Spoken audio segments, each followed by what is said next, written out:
E aí, galera, beleza? Aqui quem fala é o Miguel e estamos começando mais uma minissérie para o nosso canal. Uma minissérie assim que foge bem do cotidiano, mas espero que vocês gostem, porque tudo aqui eu faço com muito carinho, como sempre. A gente vai falar nessa minissérie, pessoal, sobre back-end, depois de muitos pedidos, tanto no Instagram, no Discord, assim, vocês sempre me pedem nos comentários dos vídeos, pô, Miguel, fala sobre back-end, pô, Miguel, fala sobre APIs, pô, Miguel, faz um vídeo um pouco mais detalhado explicando back-end. Então, pessoal, aqui estou eu.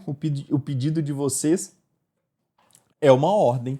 Por que não? Acho que assim, eu demorei um pouco de fato para poder falar sobre back-end, mas eu acho porque assim, eu me senti um pouco enferrujado, sabe? Assim, eu comecei a trabalhar no back-end lá atrás, tipo em 2012, então é o que 10, 11 anos aí. E aí eu fiquei trabalhando com back-end bastante até 2017, 18 mais ou menos, e desde então eu tinha dado uma pausa, estava focado no front-end, então não me sentia muito confortável para poder falar sobre back-end não. Mas eu tô mexendo com os projetos legais aí no back-end, pô, voltou aquele tesão, sabe, para poder mexer com back-end de novo, então aqui estamos nós. Vamos falar sobre back-end finalmente, né? Espero que vocês gostem. Pessoal, antes de começar a gente entrar no tema aqui dessa nova minissérie aqui, eu queria falar com vocês algumas coisinhas importantes. Primeiro, agradecer o carinho de todo mundo. Eu sei que a frequência não tá de longe de ser a que eu gostaria, mas pô, a galera nos comentários, pô, assim, muito obrigado mesmo. São quase 20 mil pessoas. Eu nunca nos meus melhores sonhos imaginei chegar nessa quantidade de pessoas. É muita gente. Eu recebo um carinho legal da galera lá no Instagram, nos comentários, então nem se fala. Eu não consigo nem responder de tanta gente que mas eu fico muito feliz de poder ajudar vocês, de verdade.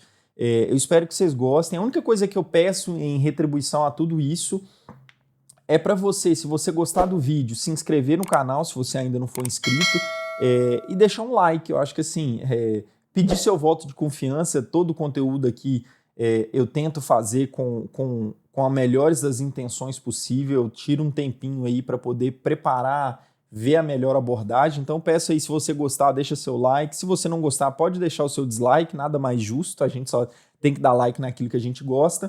E aí, galera, eu vou pedir para vocês para entrar aí no Discord do nosso canal, tá aí no link da descrição. A gente bate um papo legal, tem...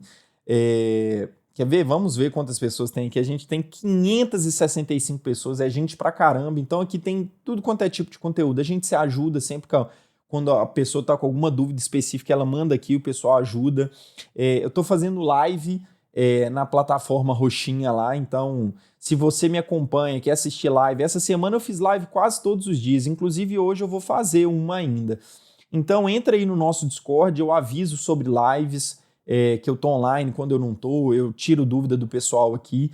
O link tá aí embaixo, é só você clicar aí que você já vai ser redirecionado. Tô precisando de moderadores no Discord, então se você quiser se candidatar aí, me manda uma mensagem ou no Discord mesmo, ou uma DM no Instagram, que a gente vai bater um papo. E o Instagram também, somos quase 1000 pessoas lá, pessoal. Então, assim, vou deixar o link aí se você gosta do tipo de conteúdo e quer ficar um pouquinho mais por perto aí sobre as novidades, é só me seguir lá. Tá, pessoal, acho que os recados dados, queria agradecer de verdade, pô, nunca imaginei 20 mil pessoas, e vamos começar a falar sobre o nosso tópico, né? Qual que é a ideia? Eu acredito que essa minissérie aí vai dar uns 4 ou 5 vídeos, mais ou menos, para o canal. Eu vou abordar desde o inicinho o que é back-end, para que serve. Então, assim, essas minisséries do nosso canal, o intuito dela, pelo menos as primeiras, é ser bem para pegar as pessoas que não fazem ideia do que é back-end, como que funciona um back-end, do que um back-end se consiste, o que é isso. Então, a ideia pessoal, essa primeira minissérie de 4 ou 5 episódios, ela vai começar do basicão mesmo, para você que não faz ideia do que é back-end. Então esse tipo de vídeo aqui é para você.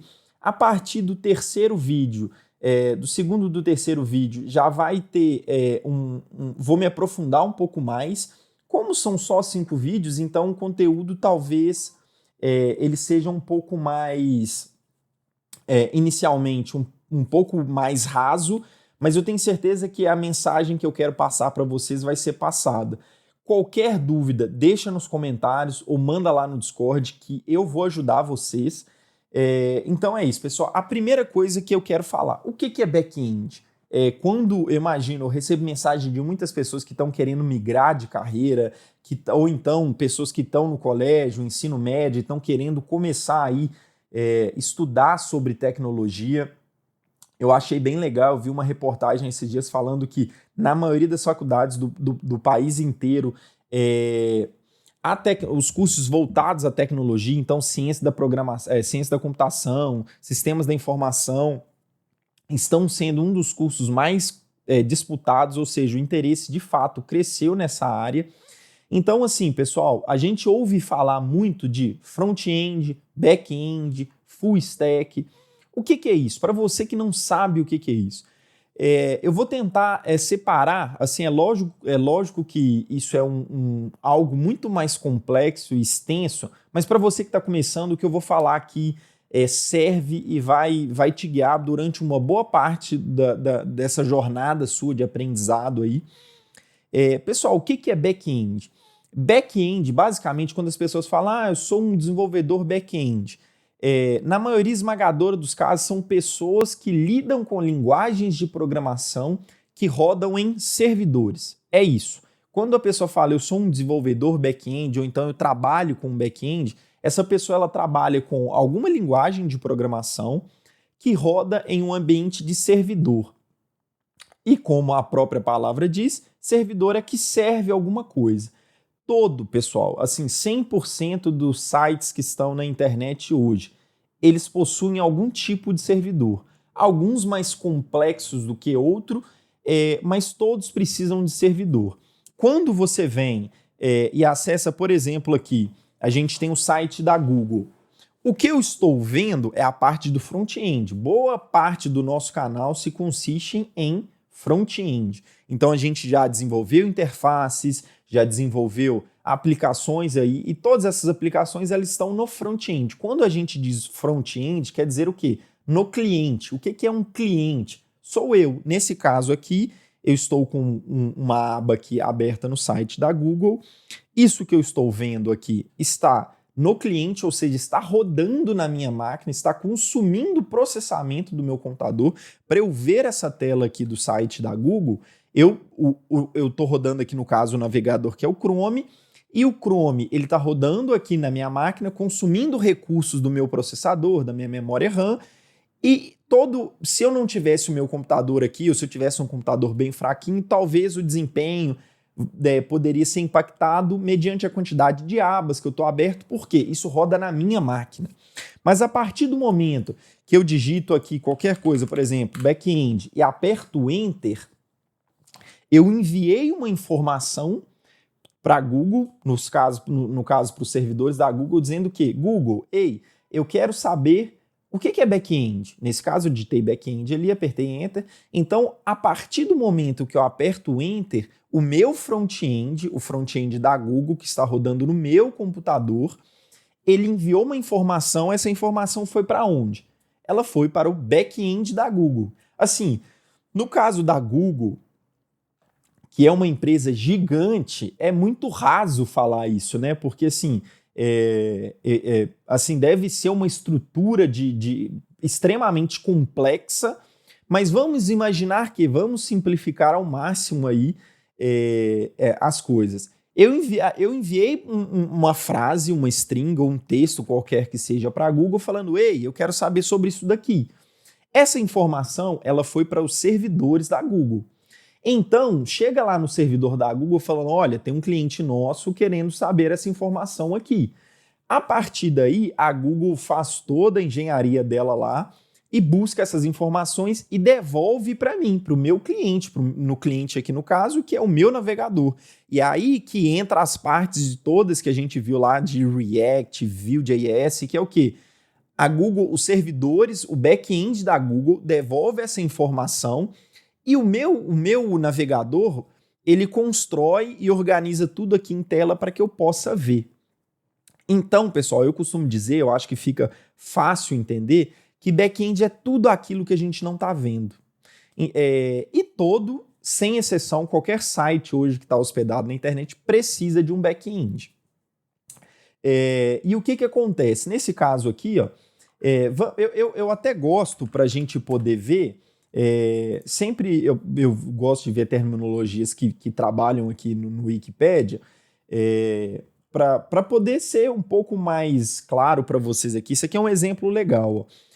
Tem algumas linguagens bem modernas, linguagens de front-end, então assim, são coisas que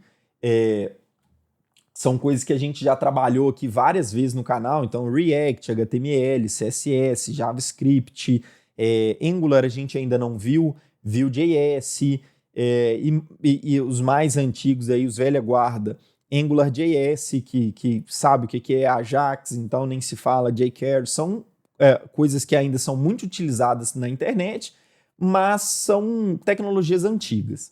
E o back-end, onde é o intuito mais dessa minissérie, aqui tem alguns dos mais populares exemplos sobre linguagens back-end. Então a gente tem PHP, o C, que ela é uma linguagem de programação de bem baixo nível, né? Então, assim, eu já comentei isso em alguma série do canal, quanto mais baixo o nível, quando a gente fala uma linguagem de programação de baixo nível, ou seja, ela é uma linguagem de programação menos legível para os humanos e mais legível para a máquina. Eu não vou entrar muito nesse meio termo aqui, nesse termo, porque não é o objetivo. C++, Node.js, que é onde a gente vai focar aqui nessa nossa minissérie, Ruby on Rails, Python, que é bem legal também, Java, JSP, .NET, C Sharp, VB, que é Visual Basic, e o Perl. Então essas são algumas das linguagens de programação focadas para o back-end. Alguma dessas aqui você até consegue desenvolver front-end, mas assim, essas são linguagens de programação que nasceram para lidar com dados, informação, e na maioria das vezes a linguagem de back-end ela tende a ser mais focada em performance, né? Porque o back-end é onde ele trabalha toda aquela complexidade. Por exemplo, o Python é uma ótima linguagem de dados. O pessoal me pergunta muito, pô, Miguel, você acha que é legal a gente aprender o quê? Por onde eu começo? E aí eu falo para todo mundo, olha, se eu fosse começar hoje, se eu fosse para o back-end, eu acho que eu aprenderia Python ou JavaScript, porque JavaScript é bem forte, está bem forte também no back-end, e são linguagens que eu vejo que tem um mercado bem legal, sabe? Tá, então a gente já meio que falou que é o back-end, que é o quê? Sempre quando a gente faz uma requisição, faz alguma interação com algum site, isso vai para um servidor, o servidor ele processa aquelas informações e devolve para o cliente, que no caso aqui pode estar rodando em JavaScript puro, Vanilla, que a gente costuma falar, pode estar rodando em React, enfim. É isso, pessoal.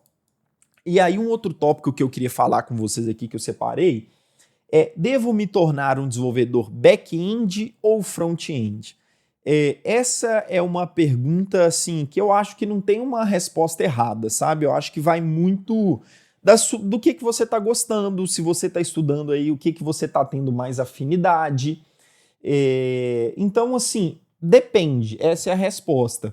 Eu lá atrás, por exemplo, eu comecei como desenvolvedor back-end. Por quê? Eu gostava de lidar com banco de dados, eu gostava de lidar com informação, eu gostava de criar APIs. Eu já vou explicar para vocês o que é uma API, que é o intuito, o que a gente vai ver nessa minissérie aqui, já dando um spoiler para vocês. Então, assim, eu te sugiro que, como você está vendo essa minissérie, e provavelmente você está cogitando aprender sobre back-end, eu te sugiro que continue estudando. Se em algum momento você vê, pô, já sei o que é uma API, já sei criar uma API, já sei fazer uma conexão com banco de dados, já sei fazer um CRUD, que vocês vão ver o que é isso, que é um Create, Update, Create, Read, Update, ou seja, basicamente uma manipulação de um banco de dados para ler e escrever nele, mas não gostei. Aí eu te sugiro, pô, tenta o front-end então. Mas já que você está aqui, eu te sugiro, continua no back-end, que eu tenho certeza que você vai gostar, é muito legal, tem muita ferramenta massa aí no mercado, é uma área que cresce tanto quanto o front-end, então assim, eu te recomendo bastante. O back é bem legal também, o back-end. Eu separei em tópicos aqui, e o próximo tópico é sobre qual é o papel. Acho que a gente já respondeu isso, né? O papel, basicamente, assim, se tivesse numa prova, eu colocaria que o papel do back-end é fornecer informações para um front-end, processar essas informações, talvez, depende, não são todos back-ends que são conectados a bancos de dados, às vezes a gente pode ter um back-end que ele só se conecta com uma outra aplicação, ele não salva nada, mas na maioria esmagadora dos casos, o que um back-end faz? Ele, 100% das vezes, não necessariamente 100% das vezes, na maioria das vezes, ele recebe informações de um front-end, processa elas, 100% das vezes o back-end ele vai fazer algum tipo de processamento, às vezes ele pode se comunicar com um banco de dados ou uma outra interface. Um exemplo legal que eu gosto de dar de back-end é numa loja, por exemplo. Então você vai lá, você entra no site, qual que é o processo de compra hoje? Você entra no site, cria-se um cadastro, se você não tiver um, então vai pedir suas informações lá. Após isso, esse registro, você enviou seus dados para o back-end a partir do front-end do cliente.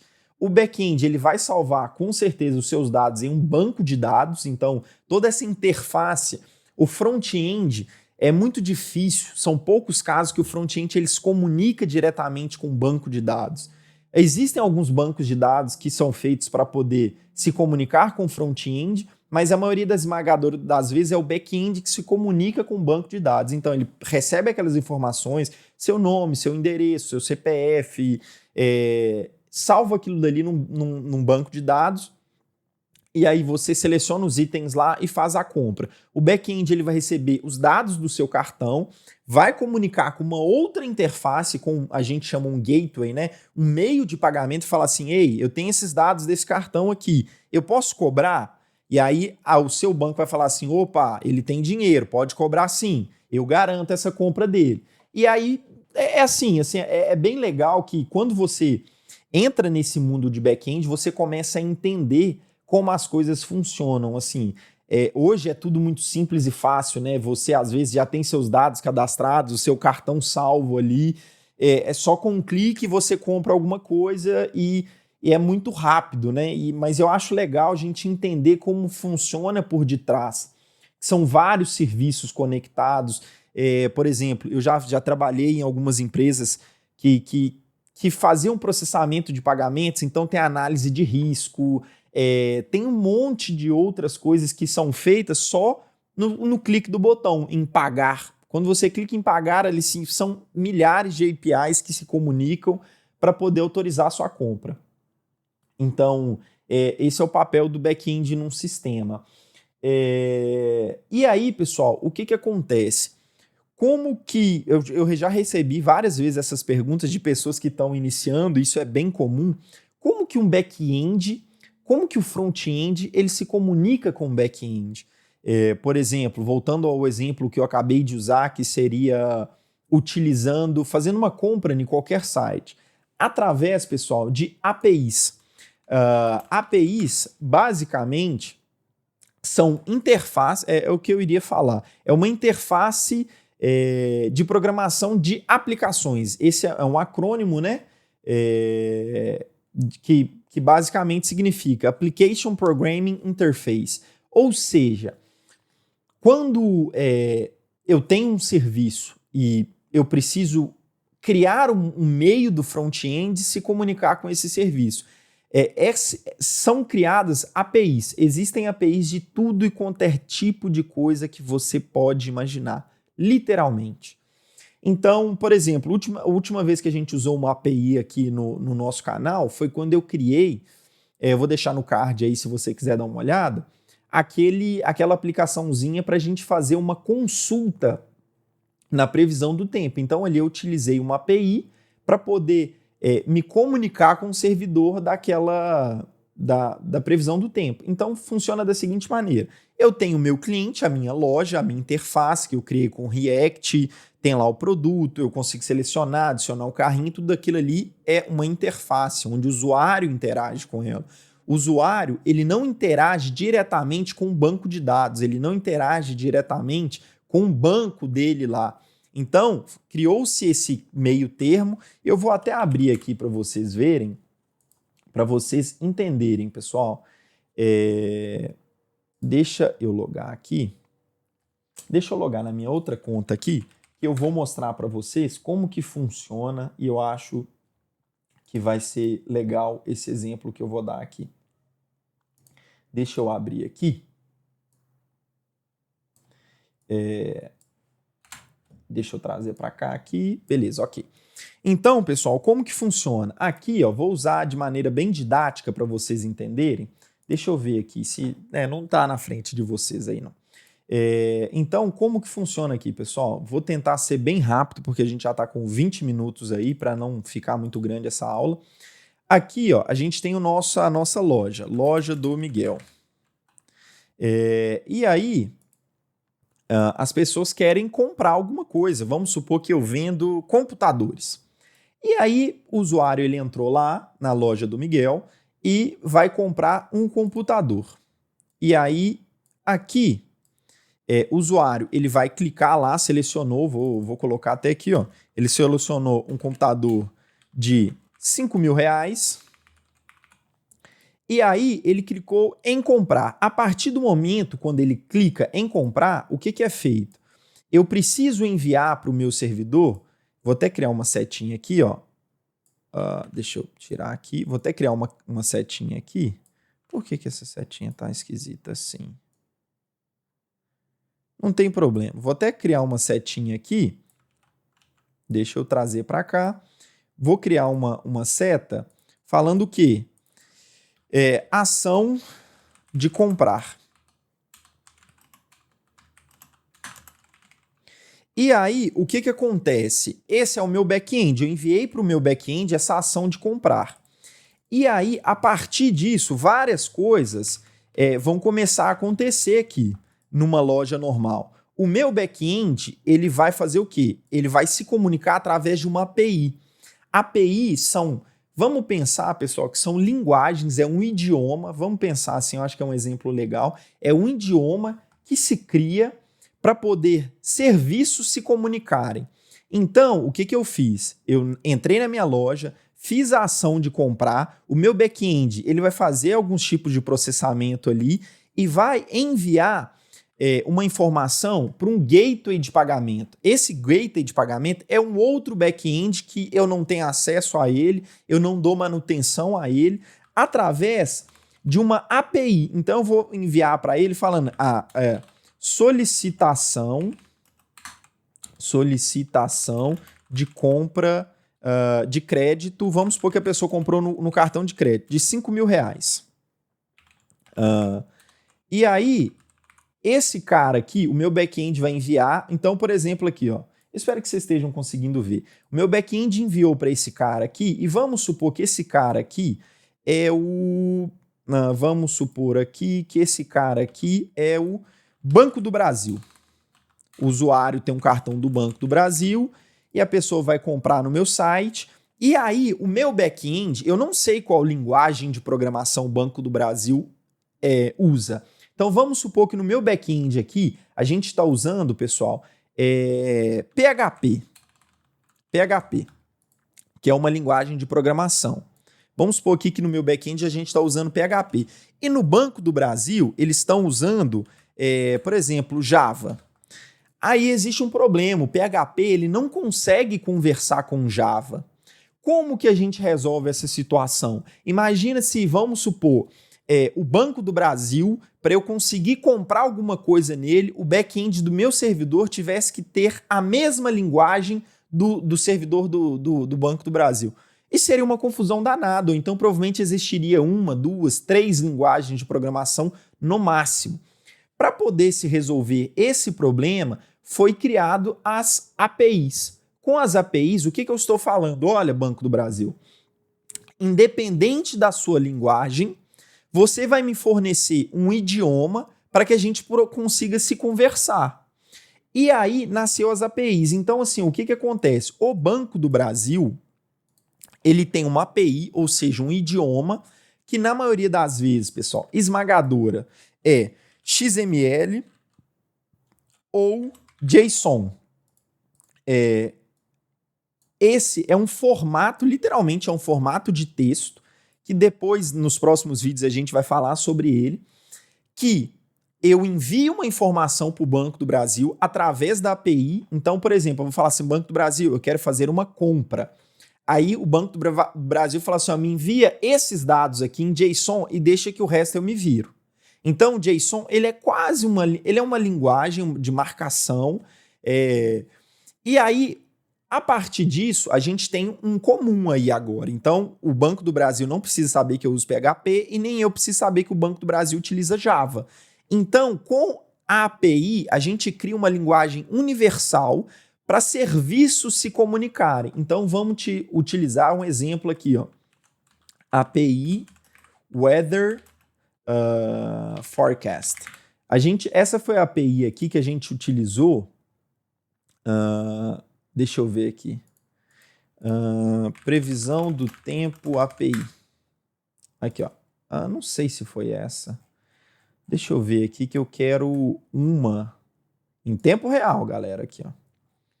Deixa eu ver. SHG Brasil aqui, por exemplo. Ó. O que acontece? Vamos supor que eu preciso utilizar essa API desse site aqui, HG Brasil. Eu não sei como que eles escreveram no back-end deles. Então, mas eu preciso consumir o serviço deles, que é o quê? Saber a previsão do tempo. Eles criaram uma API, geralmente quem cria a API é o fornecedor do serviço. Então, no caso, vamos supor que eu quero fazer uma compra no Banco do Brasil. Eu vou utilizar o serviço de processamento de pagamentos do Banco do Brasil. Então, o Banco do Brasil me fornece essa API. Ou seja, o Banco do Brasil me forneça um meio, uma linguagem para eu me comunicar com você. E aqui nesse caso, o desenvolvedor, quando ele quer integrar, o que a gente fala de integrar? São comunicar dois serviços que eles não conseguem conversar entre si. Então, no nosso caso da loja era processar pagamentos. Eu tenho meu usuário, ele me forneceu os dados do cartão dele e eu quero cobrar X reais no cartão dele. E aí tem N empresas que fazem isso, PayPal, PagSeguro, Mercado Pago, todas essas são empresas que têm APIs de pagamento de cobrança, a gente chama de gateways de pagamento, né?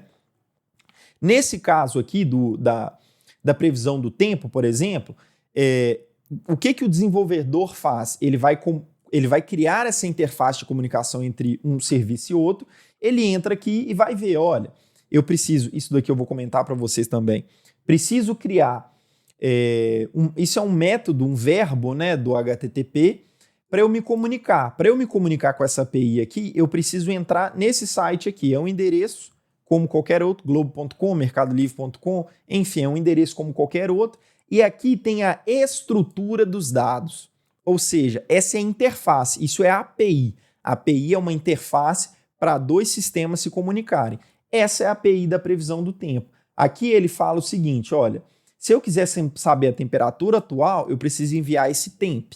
Ou seja, ele está criando aquela linguagem. Você lembra que eu falei com vocês que Banco do Brasil pode ser que seja Java e o meu sistema seja PHP? Então aqui existe uma linguagem que é comum entre o Banco do Brasil e o meu serviço, que é a API. É isso, tá, pessoal? Então aqui ele me explica tudo. Se eu quero saber a velocidade do vento, então eu mando wind speed. Se eu quero saber a direção do vento, wind direction. Isso é a API, tá, pessoal?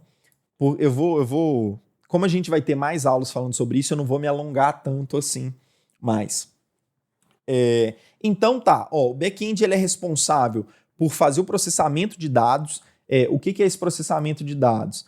Aqui nessa ação de comprar, eu posso fazer várias coisas aqui dentro. Eu posso verificar o estoque, porque às vezes o usuário está tentando comprar um item que não tem mais. Eu posso verificar o valor se está certo, porque o que acontece? No front-end, a gente não consegue garantir tanto a segurança assim. Porque o front-end é onde o usuário tem acesso. Então o usuário ele pode entrar lá no meu front-end e falar que o meu produto, eu estou vendendo um PlayStation 5, por exemplo, ele não custa R$ 5.000, ele custa 1.000. Então no back-end eu faço várias verificações de segurança, porque no back-end o meu usuário não tem acesso a ele. Então o back-end ele roda inúmeras e inúmeras verificações para poder garantir a segurança tanto por parte da minha empresa, para que eu não seja roubado, e quanto por parte da segurança do usuário, para que o usuário não seja lesado. Porque se ele está comprando um produto, nesse caso de 5.000, que não seja nem 4.000 para me prejudicar e que não seja nem 6.000 para prejudicar o usuário. Então, verificações, por exemplo, numa loja que são feitas no back-end, quando você vai comprar. Se existe estoque, se o preço está certo, se você adiciona, por exemplo, um cupom de desconto, eu verifico se aquele cupom de desconto tem validade, eu verifico se o valor do frete está certo, inúmeras outras verificações antes de fato de processar a compra. Então, o back-end ele processa os dados, após processar os dados, ele pode te retornar aquilo que você está precisando, por exemplo, compra aprovada, ou ele pode se comunicar também com outra API. Então, o back-end ele faz que isso inclui também a parte de processamento. E aí, para o back-end fazer esse tipo de comunicação, a gente utiliza verbos HTTP. Eu vou entrar em detalhes isso no próximo vídeo, para não ficar longo demais, mas os verbos HTTP, eles são basicamente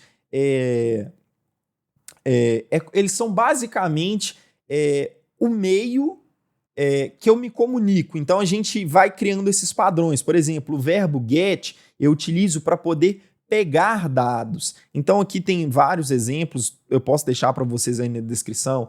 O verbo pet eu utilizo para alterar um dado em massa. Aí tem o verbo delete que eu utilizo para deletar dados. Eu vou entrar em detalhes sobre esses verbos HTTP no próximo vídeo.